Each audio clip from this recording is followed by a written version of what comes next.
శ్రీ బ్రహ్మరాంబ మల్లికార్జున స్వామి కొలువైన శ్రీశైలంలో అపచారం జరిగింది. ఓ ఉద్యోగి మద్యం తాగి విధులకు హాజరు కావడంతో భక్తులు ఆగ్రహానికి గురయ్యారు.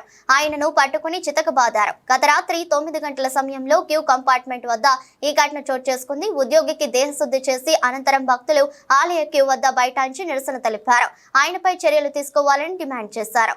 ఆందోళనపై సమాచారం అందుకున్న సహాయ కార్యనిర్వాహక అధికారులు జి స్వాములు అక్కడికి చేరుకుని భక్తులకు సర్ది చెప్పేందుకు ప్రయత్నించారు. ఆయనపై భక్తులు ఆగ్రహం వ్యక్తం చేశారు. సిబ్బంది మద్యం తాగి విధులకు వస్తుంటే ఏం చేస్తున్నారని ప్రశ్నించారు.